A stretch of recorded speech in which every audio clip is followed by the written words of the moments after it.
Hey guys, welcome back to Home Artly. It's your girl Matice and I'm back with another video.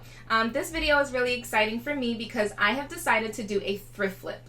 So the stores in New York City have been closed for a while because of the pandemic, but when they finally opened back up, I was able to go to my local Goodwill and Salvation Army and sort of scour the shelves and just to browse and, just to see what they had, because I had never really gone thrift shopping for home decor items. I've mainly gone for clothes and like shoes and accessories and things like that. So I was really excited to go in with a different eye, and I was excited because I came across a few things which I'm actually going to show you guys in another video. So be sure to stay tuned and check that out as well, because I will also be releasing that video.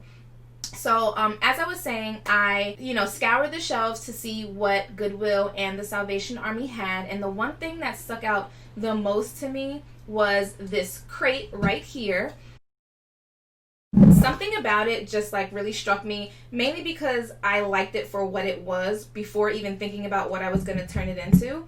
And it's just a crate. It's just a crate with like some hand grooves right here, and it's just so pretty. It would like look really nice on the bathroom sink with like flowers and like lotions and soaps.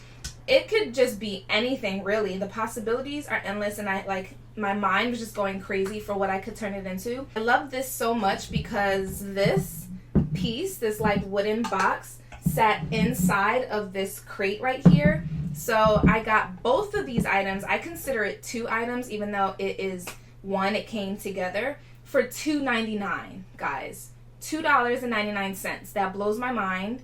I love a good deal, and I consider that a really good deal. That's a real good bang for my buck. So I'm going to actually be flipping this one item into two separate home decor pieces, and I had finally zoned in on what I wanted at least the crate to turn into. I am not sure what this is going to be just yet. I may just keep it in its natural form, but this, I'm definitely going to be breaking it up, and I decided that I want to make a cheese board out of it with, hopefully I have the tools to do it. I'm not really sure how I'm going to go about it. That's the whole point of this journey. So I'm making a wooden cheese board, hopefully with a hole and like a little string so that I can hang it up in my kitchen.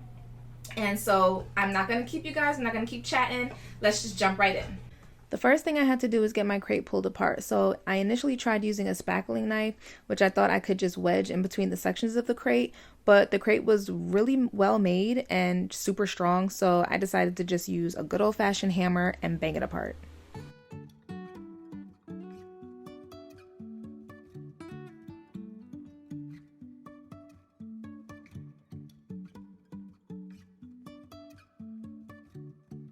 I was left with really nice pieces, some better than others, but in total I had about 15 strips of wood to work with, and they were approximately 12 inches in length.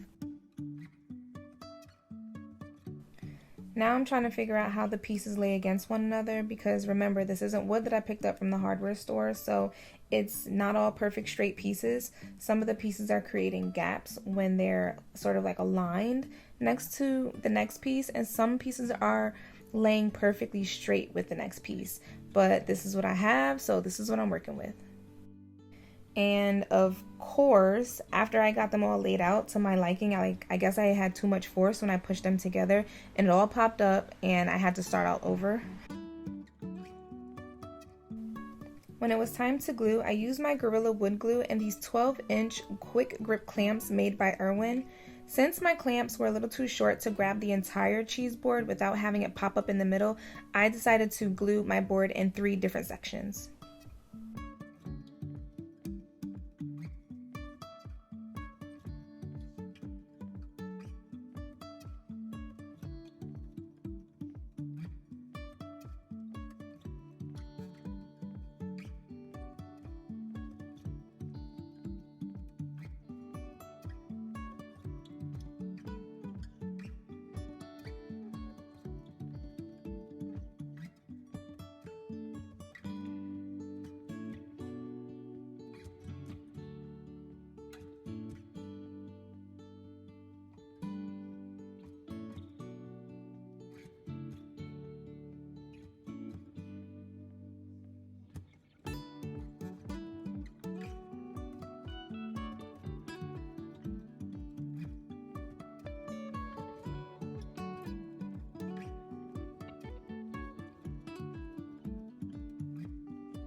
Okay, so here's where I had to get a little bit creative.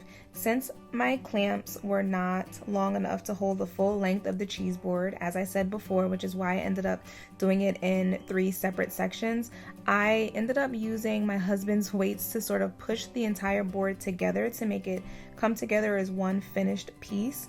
And I clamped it together, said a prayer, and by some miracle, it worked out.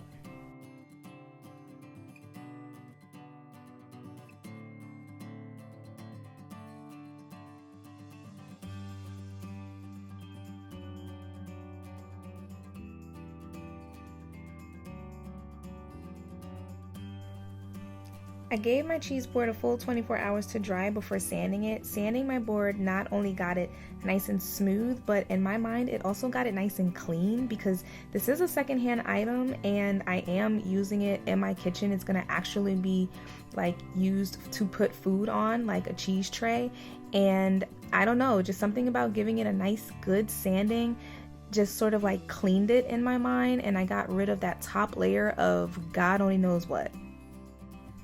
Next, I wanted to focus a bit on the shape that I wanted my cheese board to take, so I knew I wanted to go with something a little bit more organic and not so geometric, which is the form that it's in right now.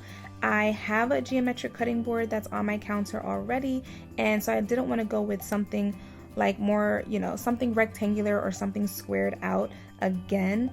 So I was really, looking and thinking about, like maybe doing a circular shape or just some sort of natural flowing shape. So I had hubby help me cut off, well actually he did it all.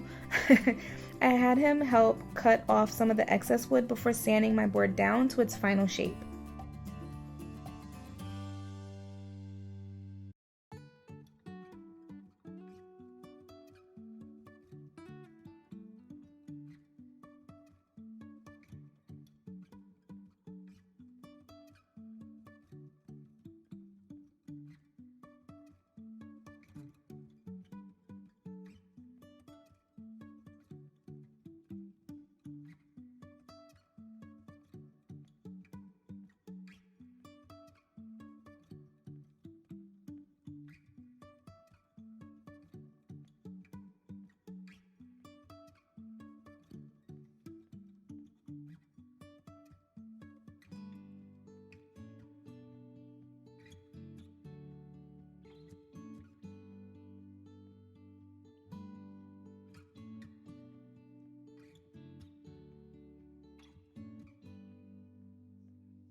And here is what it looks like before I applied the wood wax. I went back and forth for a while, like a day or two, on whether or not I should stain it or keep it in its natural color. The board that I have, which you'll see in the end, is also this color. It's not stained, it's just natural. So, and I know there's like a whole another step or a few steps when you stain cutting boards and then you're gonna be like using food on them. I just wasn't too sure about that, so I just decided to keep it natural, just to add some natural wood wax and seal it that way. And I'm so happy I did, because it came out so beautiful. The true grains of wood comes through and I'm just really in love with it right now.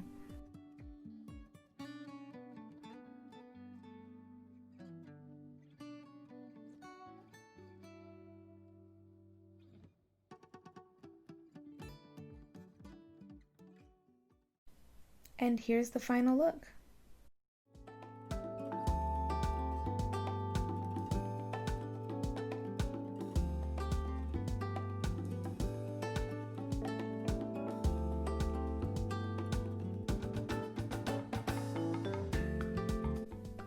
I'm so happy with the way my cheese board turned out. I had envisioned this thing in my mind and to just see it come to life is unbelievable. And to know that it came from an old wooden crate that cost $2.99 from the thrift store is just unbelievable. I'm gonna be doing so many more thrift flips, so if you aren't subscribed, definitely subscribe. You don't want to miss out on when I post my next thrift flip. And yeah, I hope you guys enjoyed watching as much as I enjoyed making this video, and I'll catch you in the next one. Bye.